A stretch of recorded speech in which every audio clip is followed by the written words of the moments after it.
Our company structure, pronunciation practice.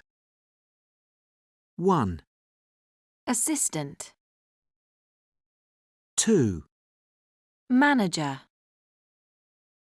3, Chief Financial Officer. 4, Cashier. 5, Software Programmer. 6, Business Development Director. 7. Coordinator. Good morning, Mr. Boone Carlyle.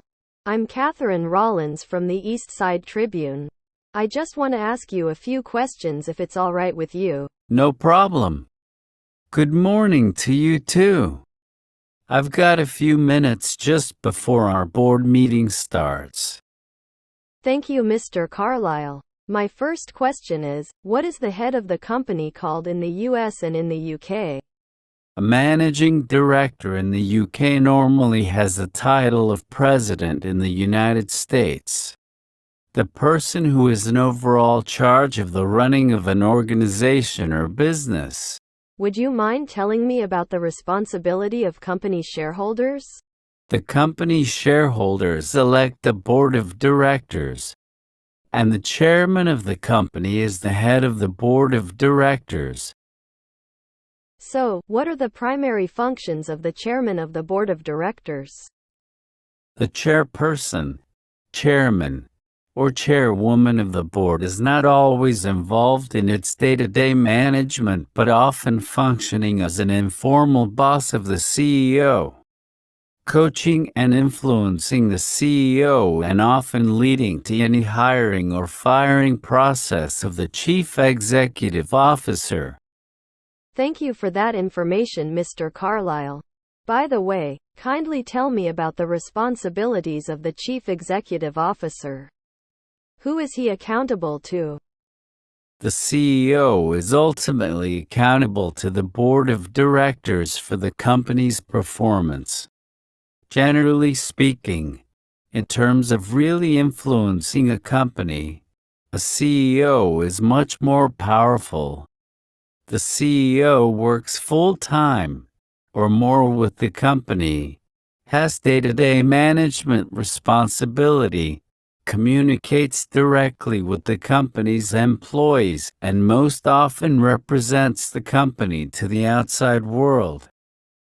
And who has a higher standing in an organization? Is it the executive or the manager? The executive has a higher standing in an organization than the manager. I see. What is the executive responsible for? He is responsible for putting the plans and policies of the top management of a company into action. In short, he has to oversee the administrative function of the organization.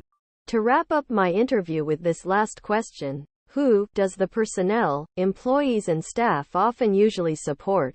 The personnel, employees and staff often usually support the management. I am really grateful for your time, Mr. Carlyle. It is very much appreciated. You're welcome. Model conversation. Moira, can you tell me about where you work? I work at the headquarters of Real Game plc in Newport, near Birmingham in England. Is it a big company? There are about 200 employees at our offices in Newport, but we're a subsidiary of Realtek, an American company, and the parent company is much bigger. What does Real Game do? We produce video games for the international market. Can you tell me a little about the organisation of your company?